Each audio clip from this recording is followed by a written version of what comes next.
Price the Lord. கர்த்தருடைய நாமத்துக்கு மகிமை உண்டாவதாக. ஆண்டவராக இயேசு கிறிஸ்துவின் நாமத்தில் என்னுடைய அன்பான வாழ்த்துக்களை உங்களுக்கு தெரிவிக்கிறேன். கர்த்தர் உங்களை ஆசீர்வதிப்பாராக. நல்ல ஒரு சமயத்தை நாம் பெற்றிருக்கிறோம் ஆண்டுடைய வார்த்தையை கேட்பதற்கு. தன்னை விட்டு எடுபடாத நல்ல பங்கை தெரிந்து கொள்வது என்று சொன்னால் தேவ சமூகத்தில் உட்கார்ந்து ஆண்டவர் கொடுக்கிற விலையேறப்பெற்ற வார்த்தைகளை தியானிப்பதும் கவனிப்பதும் அதற்குபடியாய் வாழ்க்கை அர்ப்பணிப்பதும் தான். இதற்கு உங்களை அர்ப்பணிங்க. கர்த்தர் உங்களை ஆசீர்வதிப்பார். இந்த ஆதலும் நிகழ்ச்சி உங்களுக்கு பிரயோஜனமாக ஆசீர்வாதமாக இருக்கிறது என்பதை நான் விசுவாசிக்கிறேன். சிலர் ஃபோன் பண்ணி ஆசீர்வதிக்கப்பட்டதை சொன்னீங்க, உங்களுடைய ஜெப குறிப்பு நீங்கள் சொல்லுங்கள், சிலர் சொன்னீங்க. கர்த்தர் தொடர்ந்து உங்களை ஆசீர்வதிப்பார். அநேகருக்கு அறிமுகப்படுத்துங்க. இந்த நிகழ்ச்சியை யூடியூப்பில் இருக்கிறது மற்றவங்களுக்கு நீங்கள் ஷேர் பண்ணி விடுங்க. உங்களுடைய கமெண்ட்ஸை நீங்கள் போடுங்க, உங்களுடைய சஜஷன் நீங்கள் சொல்லுங்கள், உங்களுடைய ஜெப குறிப்புகள் நீங்கள் சொல்லலாம். உங்களுக்காக நாங்கள் ஜெபிப்போம். கர்த்தர் உங்களை ஆசீர்வதிப்பாராக. இன்றைக்கு ஒரு காரியத்தை நாம் தியானிக்க போகிறோம். திருப்பிக் கொள்வோம். சங்கீதம் 26 சங்கீதம் 26 சங்கீதம் 8வது வசனம். சங்கீதம் 26:8. கர்த்தாவே, உமது ஆலயமாகிய வாசஸ்தலத்தையும் உமது மகிமை தங்கிய ஸ்தானங்களையும் வாஞ்சிக்கிறேன். ஒரு விஷயம் கூட வாசிக்கிறேன். கர்த்தாவே, உமது ஆலயமாகிய வாசஸ்தலத்தையும் உமது மகிமை தங்கிய ஸ்தானத்தையும் வாஞ்சிக்கிறேன். அன்பின் பிதாவே, இயேசுவின் நாமத்தில் ஜெபிக்கிறேன்.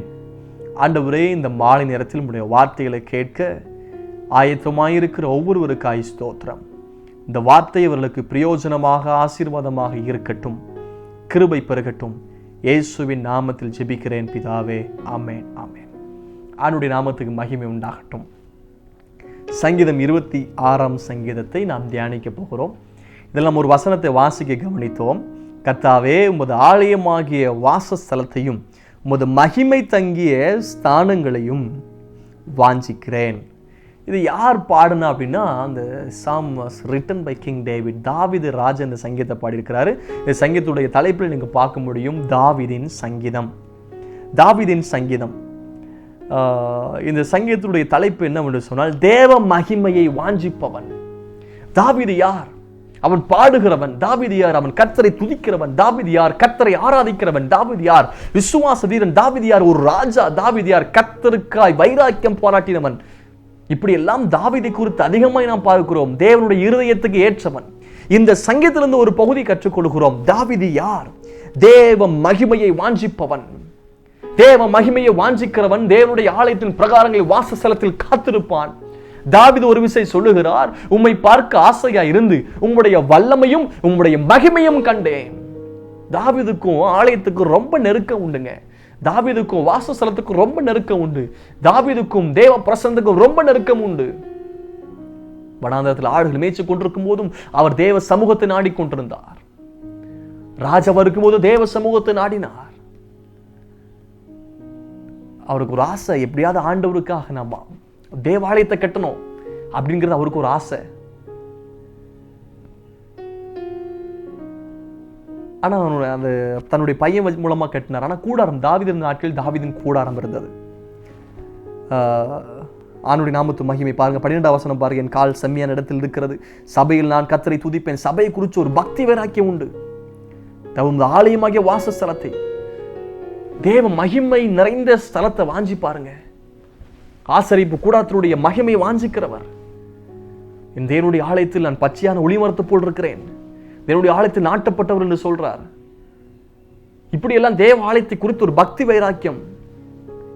42 சங்கீதத்தில் கூட பார்க்கிறோம், ஆத்தும வியாகுலம். முந்தி பண்டி ஆசரிக்கிற ஜனங்களோடு கூட நான் கர்த்தரை துதித்து வந்தேனே, ஆலயத்தை போக முடியாத ஒரு நிலைமையில் இருக்கும்போது அவர் கர்த்தரை துதிக்கிறார், வேதனையோடு சொல்றார். ஆலயத்துக்கும் அவருக்கும் உள்ள ஒரு நெருங்கிய உறவு. தேவ மகிமையை வாஞ்சிக்கிறவன். தேவ மகிமை, the mighty presence of God. ஆசரிப்பு கூடத்தில் 3 பகுதி உண்டு. பிரகாரம், பரிசுத்த ஸ்தலம், மகா பரிசுத்த ஸ்தலம். மகா பரிசுத்த ஸ்தலத்தில் தான் தேவன் வாசம் பண்ணுகிற ஒரு இடம். நான் தங்கி உலாவி, நான் அவர்கள் தேவனாய் இருப்பேன், அவர்கள் என் ஜனமாய் இருப்பாங்க. அங்கதான் தேவ மகிமையாய் வந்து நிற்பார். மகிமையின் கூடாரம். வாசஸ்தலத்துக்கு ஒரு பேர் உண்டு, மகிமையின் கூடாரம், மகிமையின் சாயர.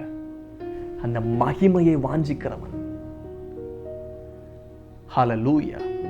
இந்த மகிமையை வாஞ்சிக்கிறவன் தான் தாவீது.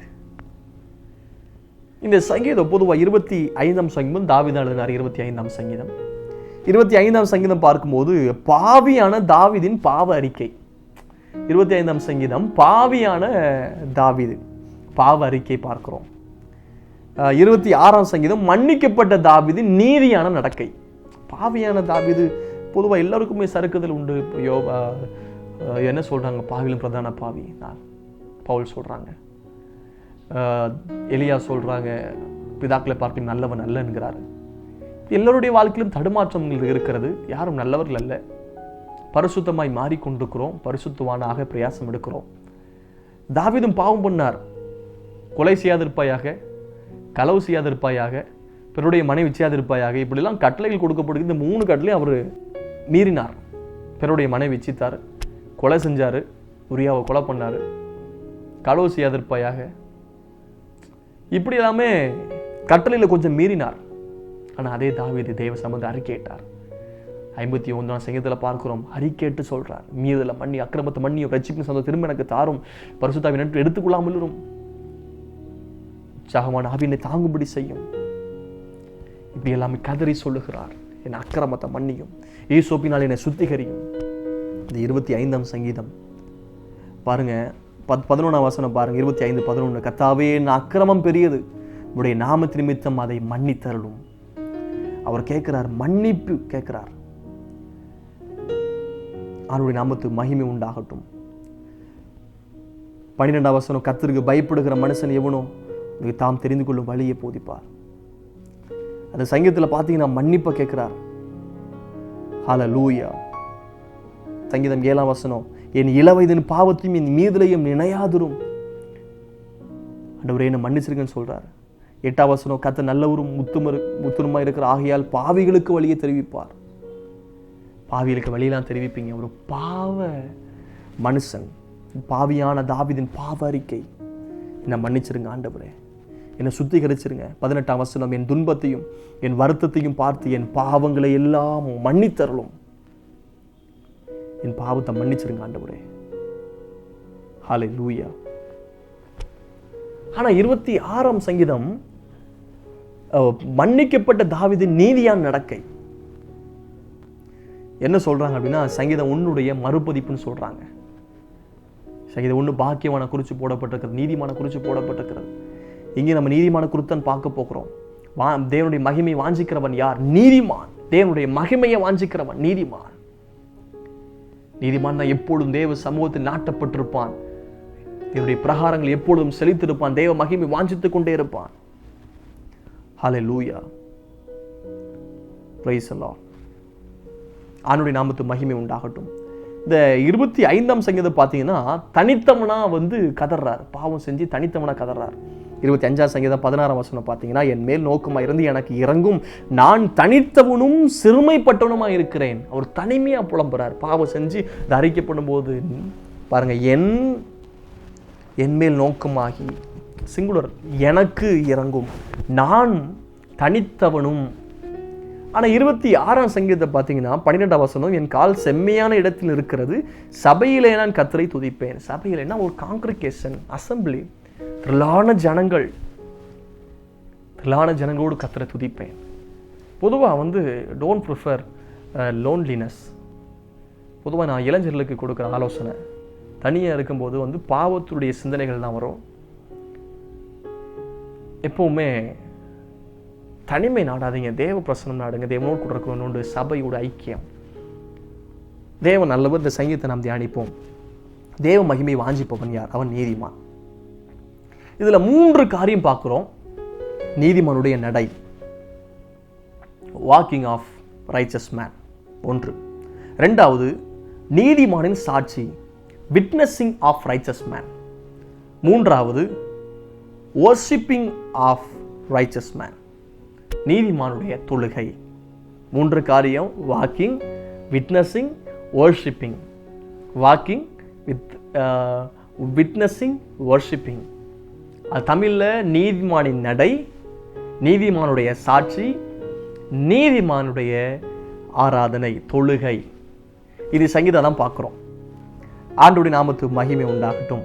முதலாவது நீதிமானுடைய நடை என்ன? 1ஆம் வசனம் பாருங்க, கர்த்தாவே என்னை நியாயம் விசாரியும், நான் என் உத்தமத்திலே நடக்கிறேன், நான் கர்த்தரை நம்பி இருக்கிறேன், ஆகையால் நான் தள்ளாடுகிறது இல்லை. 25ஆம் வசனத்துல பாவம் செஞ்சு அவர் அறிக்கை பண்றாரு. ஆனா 26ஆம் வசனத்துல உத்தமத்திலே நடக்கிறேன். பாவம் பண்ணிருக்கிறோங்க, அக்கிரமம் பண்ணிருக்கிறோம், ஆண்டவர்ட்ட மன்னிப்பு கேட்கிறோம், அதுக்கு பின்பதாக உத்தமத்தில் நடக்கிறோமா? யோசிங்க. இல்லைனால் பழைய வாழ்க்கையின்படி நடந்துட்டு இருக்கிறோமா? நீ நடக்க வேண்டிய வழியை நான் உனக்கு போதிப்பேன் அப்படின்னு சொல்றாரு. வழிகளை சீர்தூக்கி பார்க்கணும். வழிகள் என் வழிகள் அல்ல, மனுஷருக்கு செம்மையாய் தோன்றுகிற வழிகள் உண்டா? உத்தமத்தின் வழி, faithful or blameless, without fault, true health, blameless, குற்றம் இல்லாத ஒரு நடை. வசனம் 11ஆம் வசனம், நான் என் உத்தமத்திலே நடப்பேன், என்னை மீட்டுக் கொண்டு என் மேல் இரக்கமாயிரு. உத்தமத்தில் நடப்பேன். நீதிமானுடைய நடை உத்தமத்தில் நடக்கிற நடை. 2வது 3ஆம் வசனம், அந்த நீதிமானுடைய நடை என்ன நடை தெரியுமா? 3ஆம் வசனம், உம்முடைய கிருபை என் கண்களுக்கு முன்பாக இருக்கிறது, உம்முடைய சத்தியத்திலே நடந்து கொள்கிறேன். சத்தியத்திலே நடக்கிறார். நானே வழியும் சத்தியமும் ஜீவனுமா இருக்கிறேன். சத்தியத்தில் நம்மை நடத்துகிற கர்த்தர். தாவீது அருமையா அறிக்கை பண்ணுவார். கடந்த காலத்திலும் அறிக்கை பண்ணுவார், நிகழ்காலத்திலும் அறிக்கை பண்ணுவார், வருங்காலத்திலும் அறிக்கை பண்ணுவார். என்னை நன்றாய் நடத்தினீர். தேவன் யார் தெரியுமா? நடத்துகிறவர். கரம் பிடித்து நடத்துவாராம், குருடர்களை அறியாத வழியில் நடத்துவாராம், ஆலோசனை கொடுத்து நடத்துவாராம், முன் சென்று நடத்துவாராம், பகலில் மேகசமும் ராவில் அக்னி சமமா இருந்து நடத்துவாராம், என் சமூகம் உனக்கு முன்பதாக செல்லும் என்று சொல்லி நடத்துவாராம், நம்மை தூக்கி சுமந்து நடத்துகிறவர். இப்படி நடத்துகிற தேவன் என்று சொல்லி பார்க்கிறோம். வனாந்திரத்தில் நம்மை நடத்தினவரை துதியுங்கள், அவர் கிருபை என்றும் உள்ளது. தாவீது சொல்றார் சங்கீதம் 23ல, என் ஆத்துமாவை தேற்றி தம்முடைய நாமத்தின் நிமித்தம் என்னை நீதியின் பாதையில் நடத்துகிறார். நீதியின் பாதையில் நடத்துகிறவர் தான் ஆண்டவர் இயேசு கிறிஸ்து. மனசருக்கு செம்மையாய் தோன்றுகிற வழிகள் உண்டு, முடிவு மரண வழிகள். துன்மார்க்கும் வழியோ அழியும். கர்த்தர் நீதிமானின் வழி அறிந்திருக்கிறார். நீதிமானின் வழி ஒன்று இருக்கிறதுங்க. நீதியின் பாதையில் ஜீவன் உண்டு, அந்த பாதையில் மரணம் இல்லை. நீதியின் பாதை, நீதியின் வழி. ஆகவே நான் கேட்கிறேன், ஒருவேளை பாவம் செய்து தேவ மகிமையற்றவளா இருக்கலாம், ஆனா திரும்ப தேவ மகிமையை வாஞ்சிங்க. நீதிமானுடைய நடையை போல உத்தமமான நடை, சத்தியத்தில் நடக்கிற நடை. அருமையான ஒரு வசனம் இருக்கு, பிள்ளைகள் சத்தியத்தில் நடக்கிறார்கள் என்கிற சந்தோஷத்தை காட்டிலும் வேற சந்தோஷம் இல்லை. சத்தியத்துலன்னா வசனத்துல, தேவனுடைய வார்த்தையில, உபதேசத்துல, கர்த்தருக்குள் நடக்கிற நடை. அப்படிப்பட்ட ஜீவியம் உண்டாகட்டும். முதலாவது நடை, நீதிமானின் நடை. வாழ்க்கை என்ன தெரியுமா? faithful walk and truthful walk. 2வது பகுதி, நீதிமானின் சாட்சி. நீதிமானின் சாட்சி, witnessing of righteous man. 2ஆம் வசனம், கர்த்தாவே என்னை பரீட்சித்து என்னை சோதித்து பாரும், என் உள்ளிந்திரியங்களும் என் இருதயத்தையும் புடமிட்டு பாரும். சாட்சி நம்ம சொல்வது சாட்சி இல்லைங்க, வாழ்க்கை. வாழ்க்கை. கில்கால்ல யோர்தான்ல இருந்து அவங்க வரும்போது ஆண்டவர் சொன்னார் கட்டளை, யோர்தான் பிரிந்து வரும்போது அது நடுவில் இருந்து 12 கற்களை நீங்க எடுக்கணும். 12 கற்கள் எடுத்து வந்து கில்காலில் நாட்டப்பட வேண்டும். இதுவரைக்கும் அந்த யோர்தான்ல மூழ்கி இருந்தது. ஏன் அந்த கில்கால் நாட்டப்படணும்னா, பின்வரும் சந்ததியாருக்கு இதை தெரிவிப்பதற்காக சாட்சியின் இடம் தான் அந்த கில்கால். என்ன பின் சந்ததியார் என்ன நினைப்பாங்க? ஐயோ, இவங்க யோர்தானை கடந்து வந்தாங்க, யோர்தானுக்குள் இந்த 12 கற்கள் இருந்தது, இப்பொழுது சாட்சியின் பீடம். நாம் சாட்சி உள்ளவளா இருக்க வேண்டும். நம்ம பார்க்கிறவங்க நீதியை குறித்து சாட்சி சொல்லணும், நம்ம பார்க்கிறவங்க ஆண்டவர் குறித்து சாட்சி சொல்லணும். ஆமென். யோபு குறித்து ஆண்டவர் சாட்சி சொன்னார், உத்தமன், சன்மார்க்கன், கர்த்தருக்கு பயப்படுகிறவன். மோசே குறித்து கர்த்தர் சாட்சி சொன்னார், வீட்டில் எங்கும் உண்மை உள்ளவன். தாவீது குறித்து கர்த்தர் சாட்சி சொன்னார், இருதயத்துக்கு ஏற்றவன். இப்படி பலரை குறித்து ஆண்டவர் சாட்சி சொல்லியிருக்கிறார். ஒருவேளை நம்மை தெரிந்த மனிதர்கள் நம்மை குறித்து நல்ல சாட்சிகள் கொடுக்கலாம், ஆனா தேவன் நம்மை குறித்து நல்ல சாட்சி கொடுக்க முடியுமா? சாட்சியின் ஜீவம் அவசியங்க. அதாவது நம்முடைய மனசாட்சி நம்மை குறித்து சாட்சி கொடுக்கணும். அவர் கான்சியன்ஸ்.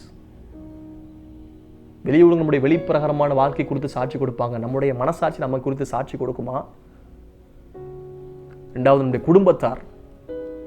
உங்க சார்ந்த குணம் எல்லா மனுஷருக்கும் தெரிந்திருப்பதாக. ஒருவேளை நம்ம வீட்டை விட்டு வெளியே நம்ம சார்ந்த குணம் தெரிஞ்சிருக்கோம். வீட்டுக்குள்ள சார்ந்த குணம் தெரியுமா? வீட்டு நபர்கள், குடும்பத்தார் நம்ம கொடுத்து சாட்சி சொல்லணும். நம்முடைய சபையில் வெளியே சுற்றத்தார், ஆண்டவர் சாட்சி கொடுக்கணும். சாட்சி ஜீவி அவசியம். பாருங்க, அப்போ சில நாட்கள்ல நல்லவன் என்று நற்சாட்சி பெற்றார்கள். நற்சாட்சி, சாட்சி ஜீவி ரொம்ப அவசியங்க. கர்த்தாவே, என்னை பரிசுத்து என்னை சோதித்து பாரும், என் உள்ளின் திரியங்களையும் இருதயத்தையும் புடமிட்டு பாரும் ஆண்டவரே. சோதனைக்குட்படுவது, எக்ஸாமின். சாட்சி, நீதிமானுடைய சாட்சி சோதனைக்குட்படுவது. ஆண்டவர் அடிக்கடி சோதித்தார்னா நம்ம சுத்தமா மாற முடியும். ஆண்டவர் சோதிப்பதற்கு நம்ம விட்டு கொடுத்தார். ஆண்டவரை சோதித்து பாருங்க.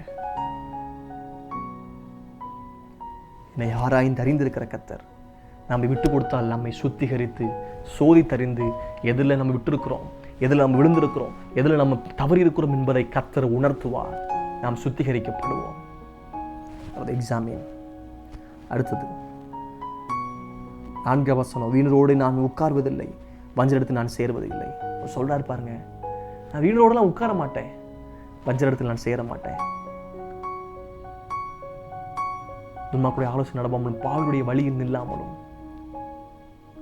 பரியாசகர் உட்காரத்தில் உட்காராமலும். பாருங்க 5 வசனம், பொல்லாதவருடைய கூட்டத்தை பகைக்கிறேன், துன்மார்க்கரோடு நான் உட்காரேன். அவர் வந்து உண்மையை சொல்றார் தாவீது.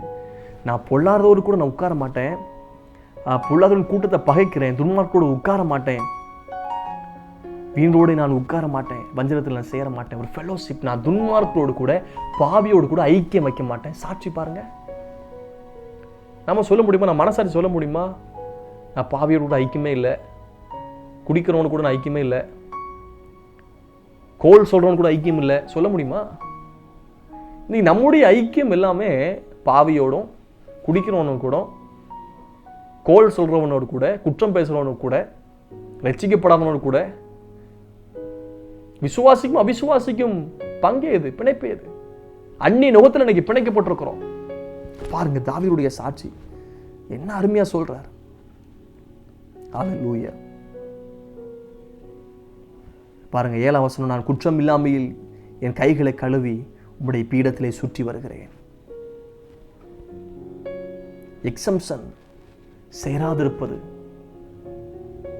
ஒன்று சோதனை உட்படுவது, அவரிடத்துல ஆண்டவரே என்னை சோதிச்சு பாருங்க. 2வது எக்ஸம்ஷன், சேராதிருக்கிறார் துன்மார்க்கரோடு கூட. அவர்கள் கைகளில் தீவினை இருக்கிறது, அவள் வலது கை பரிதானங்கள் நிறைந்திருக்கிறது. 9 வசனம், ஆத்துமாய் பாவிகளோடும் என் ஜீவனை இரத்த பிரியரோடும் கூட வாரிக்கொள்ளாதையும். ஒரு ஜெபம் பண்றார். ஆண்டவரே, பாவியோடு கூட இருக்கக்கூடாது, என்னை சுத்திகரியும். நான் வாஞ்சிக்கிற நம்முடைய ஆலயத்தினுடைய மகிமையை வாஞ்சிக்கிறேன் இப்படி சொல்றார். 3வது வர்ஷிப்பிங், நீதிமானுடைய தொழுகை. நீதிமானுடைய தொழுகை என்ன? வசனம் பாருங்க 12 வசனம், என் கால் செம்மையான இடத்தில் நிற்கிறது, சபையில் நான் கர்த்தரை துதிப்பேன். 2 நீதிமானுடைய தொழுகை வந்து 2 இருக்குது, பிரைசிங் அண்ட் பியூரிட்டி. செம்மையான இடத்தில், இந்த செம்மையான இடம் என்று சொல்லப்படும் போது தூய்மை, பியூரிட்டி. இன்னொன்று பிரைசிங், பரிசுத்த அலங்காரத்துடன் கர்த்தரை தொழுது கொள்ளுங்கள். பரிசுத்தம் இல்லாமல் கர்த்தரை ஒருவர் தரிசிக்க முடியாது. இந்த பரிசுத்த அலங்காரம், பியூட்டி ஆஃப் ஹோலினஸ். நீதிமானுடைய தொழுகை வந்து ஏனோதான் இருக்காது, பரிசுத்தம் உள்ள தொழுகை, செம்மையான இடத்தில். என் துதிகளை வேற யாருக்கும் கூட, என் கணத்தை வேற யாருக்கும் கூட, நான் எங்க துதிக்கிறோம் என்பது அவசியம், நான் எங்க இருந்து கர்த்தரை ஆராதிக்கிறேன் என்பது அவசியம். ஒரே வாயிலிருந்து துதியும் சபித்தலும் வர முடியாதே. துதித்தல் இருக்குதா? நீதிமானுடைய தொழுகை எப்பவும் துதிச்சு கொண்டே இருப்பான், இடைவிடாமல் ஆராதித்துக் கொண்டிருப்பான். கர்த்தரை எப்பொழுது எனக்கு முன்பதாக வைச்சிருக்கிறேன், எக்காலத்தும் கர்த்தரை ஸ்தோத்திரிப்பேன், அவர் துதி எப்பொழுதும் என் வாயில் இருக்கும், மரித்து மௌனத்திலும் கர்த்தரை துதியார்கள். சுவாசம் உள்ள கர்த்தரை துதிப்பதாக. இதெல்லாம் அதிகமா தாவீது கர்த்தரை துதிக்கிறவர். கால் செம்மையான இடத்தில் இருக்கிறது. கால் எங்க நிற்குது? கொஞ்சம் யோசிச்சு பாருங்க. துதிக்கிற தேவ பிள்ளையே, ஆராதிக்கிறவங்களே ரட்சிக்கப்பட்டவங்களா? சபைக்கு போறவங்களே, உங்களுடைய கால் எந்த இடத்துல நிற்குது? செம்மையான இடத்துல நிற்குதா? வாலிபனே, கால் செம்மையான இடத்துல நிற்குதா? கொஞ்சம் யோசிச்சு பாருங்க. நான் எப்படிப்பட்டவன் என்பதை நீங்கள் மற்றவர்களிடத்தில் கேட்க வேண்டிய அவசியம் இல்லை. நான் எப்படிப்பட்டவன் என்று சொல்லி மற்றவங்க சொல்வதை கேட்க வேண்டிய அவசியம் இல்லை. நான் எப்படிப்பட்டவன் என்பதை நானே புரிந்து கொள்ளணும், நானே உணர்ந்து கொள்ளணும். என் மனசாட்சியின்படி நான் சுத்திகரிக்கப்படணும். யோசிங்க, செம்மையான இடத்துல நிற்குதா? செம்மையான இடத்தில் நின்று ஆராய்த்தால் தான் கர்த்தரை அங்கீகரிப்பார். சபையிலே நான் கர்த்தரை துதிப்பேன். ஆண்டவரை துதிக்கிற ஒரு அனுபவம் இங்கே பார்த்தோம். தேவ மகிமை வாஞ்சிப்பவன் யார்? தேவ மகிமையை வாஞ்சிப்பவன் நீதிமான். இப்போ நீதிமானுடைய நடை என்ன? நீதிமானுடைய நடை குற்றமில்லாத நடை, அப்படி என்றால் உத்தமமான நடை. இரண்டாவது, சத்தியத்தில் நடக்கிற நடை. இரண்டாவது, நீதிமானுடைய சாட்சி என்ன? விட்னஸிங். நீதிமானுடைய சாட்சி சோதனைக்குட்படுவது. தேவனை என்னை சோதித்து பாரும், என்னை சுத்திகரியும். இரண்டாவது, சேராதிருப்பது. நம்மை குறித்து சிலருக்கு தெரியும், நம்முடைய காரியங்கள் சிலருக்கு தெரியாமல் இருக்கும். சில காரியம் நம்மை குறித்து நமக்கு தெரியும், சில காரியம் நம்மை குறித்து மற்றவங்களுக்கு தெரியாது. சில காரியம் நம்மை குறித்து நமக்கு தெரியும், சில காரியம் நம்ம குறித்து மற்றவங்களுக்கு தெரியாது. சில காரியம் நம்ம குறித்து நமக்கு தெரியாது, சில காரியம் நம்மை குறித்து மற்றவங்களுக்கு தெரியும். ஆகவே கொஞ்சம் சாட்சியின் ஜீவனம் என்பது மிக மிக அவசியமாக இருக்கிறது. கொஞ்சம் சோதித்து அறிவது மிக முக்கியமாக இருக்கிறது. சாட்சியின் ஜீவியம், சாட்சி உண்டாகட்டும். பரலோகம் நம்மை குறித்து சாட்சி சொல்லட்டும், தேவதூர் நம்மை குறித்து சாட்சி சொல்லட்டும், உலகம் நம்மை குறித்து சாட்சி சொல்லட்டும். பேதுரு யோவானும் பேசுகிற தைரியத்தை பார்த்து சொன்னாங்க, இவர்கள் இயேசுவோடு கூட இருந்தவர்கள். ஒவ்வொரு மனிதனை பார்க்கும்போது இயேசுவை குறித்து சாட்சி சொல்றாங்க. சாட்சியின் ஜீவியத்தால் நம்மை நிரப்புவாராக. நீதிமானின் தொழுகை, பியூரிட்டி அண்ட் பிரைசிங், கர்த்தரை துதிக்கிற ஒரு அனுபவம். நீதிமானை குறித்து பார்த்தோம். தேவ மகிமை வாஞ்சிக்கிறவங்களா? நான் உங்களுக்காக ஜெபிக்க போகிறேன். ஒருவேளை உங்களுக்கு அந்த வாஞ்சி இருக்குதா? தேவ மகிமை நான் வாஞ்சிக்கிறேன். வாஞ்சித்து ஜெபிக்க ஒவ்வொருடைய வீடுகள் தேவ மகிமை வெளிப்படுவதாக. நீதிமானின் நடை உண்டாகட்டும், நீதிமானின் சாட்சி உண்டாகட்டும், நீதிமானின் தொழுகை ஒவ்வொருக்குள்ளே உண்டாகட்டும். நீதிமானாய் கர்த்தர் மாற்றுவாராக. எப்படி நீதிமானாய் மாற முடியும்? ஒரு இரத்தத்தினால் கழுவப்பட்ட நீதிமானாய் மாற முடியும். ஒருவேளை பாவிகளா இருக்கலாம், துரோகியா இருக்கலாம், உத்தம் இல்லாமல் இருக்கலாம். 25ஆம் சங்கீதத்தில் தாவீது கதறி பேசுகிறார், ஆண்டவரே என்ன மன்னியும், என் இளவயதின் பாவங்களை மீதனை நினையாதிரும் ஆண்டவரே. ஹல்லேலூயா சொல்றார். பாவ அறிக்கை கேட்கிறார். கர்த்தாவே, அக்கிரமம் பெரியது, உம்முடைய நாமத்து நிமித்தம் என்னை மன்னித்தருளும் என்று சொல்லுகிறார். பாவ அறிக்கை கேட்கிறார். 18 வசனம், என் துன்பத்தையும் என் வருத்தத்தையும் பார்த்து என் பாவங்கள் எல்லாம் மன்னித்தருளும். ஒருவேளை பாவம் அக்கிரமம் செஞ்சிருக்கலாம், மன்னிக்கிற கர்த்தர் ஒருவர் இருக்கிறார். இயேசு மன்னிக்கிறவர். என் பாவங்களை மறைக்கிற வாழ்வுடைய மாட்டான், அறிக்கை செய்து விட்டுவிட இரக்கம் பெறுவான். இயேசு கிறிஸ்து இரத்தம் சகல பாவத்தை நீக்கி சுத்திகரிக்கும். இயேசு மன்னிக்கிறவராய் இருக்கிறார். அதை மன்னித்து நம்மை நீதி நடை உள்ளவராய் மாற்ற விரும்புகிறார், நீதிமானை மாற்ற விரும்புகிறார். பாவம் மன்னிக்கப்பட்ட நீதிமானுடைய நடை நமக்குள் இருக்கட்டும், உத்தமத்தின் நடை நமக்குள் இருக்கட்டும். கர்த்தாவே, என்னை நியாயம் விசாரியும், நான் என் உத்தமத்திலே நடக்கிறேன். நான் கர்த்தரை நம்பி இருக்கிறேன், ஆகையால் நான் தள்ளாடுவதில்லை. எனக்கு கர்த்தர் கொடுக்கிற வாக்கு தத்தம் என்ன தெரியுமா? நீதிமான நடை இருக்கிறவர்களுக்கு, நீதிமானை போன்று சாட்சி இருக்கிறவர்களுக்கு, நீதிமானை போன்று தொழுகை இருக்கிறவர்களுக்கு கர்த்தர் கொடுக்கிற வாக்கு தத்தம், நான் கர்த்தரை நம்பி இருக்கிறேன், ஆகையால் நான் தள்ளாடுவது இல்லை. கர்த்தரை நம்புகிற ஒருவரும் தள்ளாடுவது இல்லை. ஆண்டவர் உங்களை ஆசீர்வதிப்பாராக. நாம் ஜெபிக்க போகிறோம். கிருபை நிறைந்த பிதாவே, இயேசுவின் நாமத்தில் ஜெபிக்கிறேன். ஆண்டவரே, அப்பா, ஒவ்வொருவரையும் நீதிமானாய் மாற்ற போறதுக்காய் ஸ்தோத்திரம். என்னோடு கூட சேர்ந்து ஜெபம் பண்ணுங்க. ஆண்டவரே, சுத்திகரியும் என்று சொல்லி ஜெபம் பண்ணுங்க. பாவத்தை மன்னிங்க ஆண்டவரே, இரத்தத்தினால சுத்திகரிங்க ஆண்டவர். இந்த வார்த்தை கேட்கிறவருடைய குடும்பத்தில் இயேசுவின் இரத்தம் தெளிக்கப்பட்டும் சுத்திகரிப்பு உண்டாவதாக. ஹல்லேலூயா. இளவயதின் பாவங்களை கர்த்தர் மன்னி, அக்கிரமத்தை கர்த்தர் மன்னிங்க, மீறுதலை கர்த்தர் மன்னிங்க. ஹல்லேலூயா. பாவங்கள் எல்லாம் கர்த்தர் மன்னிங்க ஆண்டவரே. இறங்குவீராக, இறங்குவீராக, சுத்திகரிப்பீராக. ஹல்லேலூயா. பாவ கட்டுகள் இயேசுவின் நாமத்தில் குடும்பத்தை விட்டு அறுக்கப்படுவதாக. தினாமா லீரமா ஷம்தாரா தீனாமா. விடுதலை உண்டாகட்டும், விடுதலை உண்டாகட்டும். ரீமனா ஷம்தனா தினமலபா. இந்த வார்த்தை கேட்ட ஒவ்வொருடைய வாழ்க்கையில் அற்புதத்தின் வல்லமை வெளிப்படுவதாக. ஹல்லேலூயா. பல இடங்களில் தள்ளாடி போயிருக்கிறாங்க. இன்னைக்கு வாக்குத்தத்தம் பண்ணிருக்கிறீங்களப்பா, ஆண்டவரை கர்த்தரை நம்பி இருக்கிற, ஆகையால் நான் தள்ளாடுவது இல்லை ஆண்டவரை. உம்முடைய மகிமையை வாஞ்சிக்கிற தாவீதை போல, தேவனுடைய ஆலயத்தில் மகிமையை வாஞ்சிக்கிறதை போல உம்முடைய மகிமையை வாஞ்சிப்பார்களாக, வாஞ்சை பெருகுவதாக. டிசைர் உண்டாகட்டும் ஆண்டவரே, தாகம் உண்டாகட்டும் ஆண்டவரே. ஹல்லேலூயா.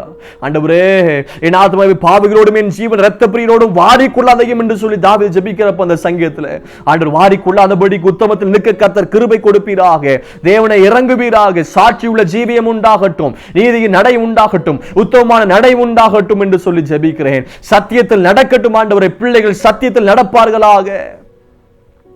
துதி உண்டாகட்டும், செம்மையான இடத்துல கால்கள் நிற்கட்டும் என்று சொல்லி ஜெபிக்கிறேன். ஜெபத்தை கர்த்தர் கேட்டதற்காய் ஸ்தோத்திரம். ஆண்டவரே, குடும்பத்தில் வியாதிப்பட்டவர்களுக்காய் ஜெபிக்கிறேன். இயேசுவின் நாமத்தில் பரிபூர்ண சுகம் உண்டாகட்டும். சுகமளிக்கிற வல்லமை வெளிப்படுவதாக. இயற்கைக்கு அப்பாற்பட்ட தெய்வீக சுகமளிக்க வல்லமை வெளிப்படுவதாக. சோர்வுகள் மாறட்டும், துக்கங்கள் மாறட்டும், கலக்கங்கள் மாறட்டும், பாவங்கள் அழிவதாக இயேசுவின் நாமத்தில். ஹல்லேலூயா. தடைகள் மாறி குடும்பத்தில் உயர்வு உண்டாகட்டும். தேவ சமாதானம், தேவ கிருபை, தேவ இரக்கம் வெளிப்படுவதாக என்று சொல்லி ஜெபிக்கிறேன். கர்த்தர் ஜெபத்தை கேட்டதற்காய் ஸ்தோத்திரம். ஆண்டவரே, இந்த வார்த்தை கேட்ட ஒவ்வொருவரையும் கர்த்தர் ஆசீர்வதிப்பீராக, உயர்த்துவீராக, எதிர்காலங்களை கர்த்தர் ஆசீர்வதிப்பீராக. கர்த்தர் ஜெபத்தை கேட்டதற்காய் உமக்கு ஸ்தோத்திரம். இயேசுவின் நாமத்தில் ஜெபிக்கிறேன் நல்ல பிதாவே. ஆமென், ஆமென், ஆமென். God bless you. Praise the Lord.